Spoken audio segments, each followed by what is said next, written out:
16 जनवरी 2024 के दिन ईरान ने पाकिस्तान पर एक एयर स्ट्राइक की थी और उसके सिर्फ 2 दिनों के बाद पाकिस्तान ने रिटेलिएट करते हुए ईरान पर मिसाइल अटैक किया था, जो कि एक बहुत बड़ी बात है क्योंकि पाकिस्तान ने पहली बार एक्सटर्नल लैंड अटैक किया था ऑन ईरान सिंस 1980s। लेकिन ये पाकिस्तान के लिए एक डिजास्टर है क्योंकि पाकिस्तान ऑलरेडी इकोनॉमिकली स्ट्रगल कर रहा है। इसके साथ वो अफगानिस्तान बॉर्डर पर तालिबान के साथ डायरेक्ट कन्फ्लिक्ट फेस करता है। उनका पॉलिटिकल सिस्टम ऑलमोस्ट ब्रेक हो चुका है और इसके साथ वो ऑलरेडी इंटरनल मिलिटेंसी से डील कर रहे हैं। सिमिलरली ईरान भी ऑलरेडी वेस्ट के साथ वॉर में है because of Red Sea conflict. अब वैसे तो ईरान और पाकिस्तान ने उस समय के लिए तो कन्फ्लिक्ट डी एस्केलेट कर दिया था, बट तब भी कन्फ्लिक्ट के रूट कॉजेज अलाइव थे, जिसके कारण ही अभी रिसेंटली ईरान ने पाकिस्तान पर एक सर्जिकल स्ट्राइक की है। लेकिन अब आपको जानकर ये हैरानी होगी कि 1965 और 1971 के इंडिया पाकिस्तान वॉर के समय ईरान पाकिस्तान का बेस्ट फ्रेंड था, जिसने पैसा और वेपन दोनों सप्लाई किए थे टू पाकिस्तान अगेंस्ट इंडिया। लेकिन आज जहां ईरान भारत का एक अच्छा दोस्त है, वहीं दूसरी तरफ पाकिस्तान का दुश्मन बन गया है। अब ईरान पाकिस्तान कन्फ्लिक्ट को समझने के लिए सबसे पहले हमें इनके रिलेशंस की हिस्ट्री जाननी होगी।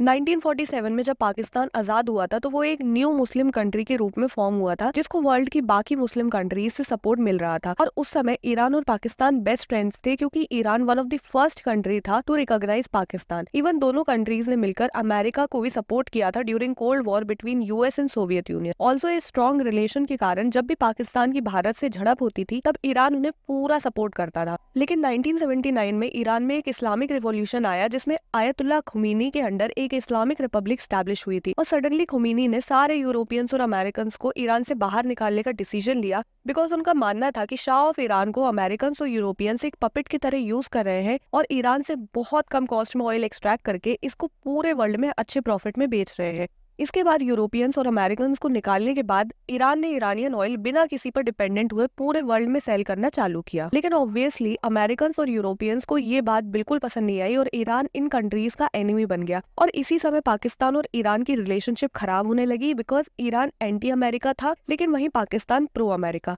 तो एक तरह से देखें तो पाकिस्तान और ईरान के बीच एक्चुअली तो कुछ हुआ ही नहीं था और क्योंकि अमेरिका ईरान का दुश्मन बन गया था इसीलिए पाकिस्तान भी ईरान के अगेंस्ट हो गया था। फिर इसी समय सोवियत यूनियन और यूएस अफगानिस्तान में कोल्ड वॉर फाइट करने लगे थे। अब 1980s में अफगानिस्तान में सोवियट्स एंटर करते हैं तो यूएस भी अफगानिस्तान में एंटर कर जाता है टू फाइट सोवियट्स, जिसका मतलब ये है कि अफगानिस्तान की भी कोई डायरेक्ट लड़ाई थी ही नहीं, लेकिन तो भी अफगानिस्तान ने वायलेंस और ब्लडशेड को सफर किया। ऑल्सो हम जियोग्राफिकली देखें तो ईरान, पाकिस्तान और अफगानिस्तान एक दूसरे से बहुत क्लोज है। तो जब सोवियट्स और अमेरिकन ने अफगानिस्तान में वॉर स्टार्ट किया तो ये वॉर ईरान और पाकिस्तान के लिए भी एक क्रिटिकल पॉइंट बन गई थी। और जहां ईरान सोवियत यूनियन का सपोर्ट कर रहा था वहीं पाकिस्तान और अमेरिका एक मिलिटेंट ग्रुप बना रहे थे जिसको आज हम सब तालिबान के नाम से जानते हैं।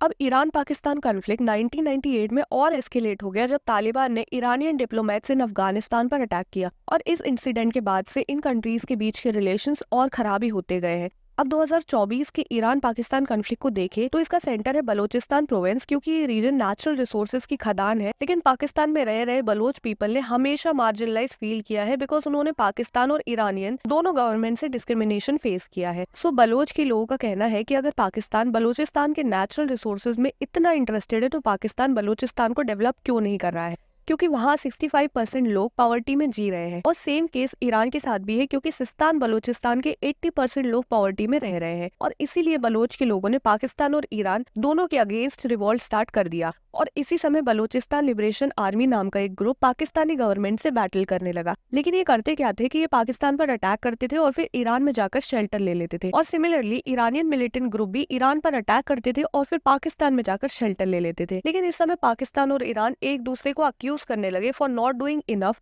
To control these militant groups, जिसके कारण उनकी रिलेशनशिप और खराब होने लगी। सो अब हम जानते हैं कि अचानक ईरान ने पाकिस्तान पर मिसाइल्स क्यों फायर की। इसका रीजन है कि बोला जा रहा है कि 15 दिसंबर 2023 के दिन जैश अल अदल नाम के एक टेररिस्ट ग्रुप ने ईरान के एक पुलिस स्टेशन पर अटैक किए जिससे 11 ईरानियन ऑफिसर्स की जान चली गई थी और बहुत से इंजर भी हो गए थे। और इसी इंसिडेंट ने ईरान को ट्रिगर किया टू अटैक पाकिस्तान।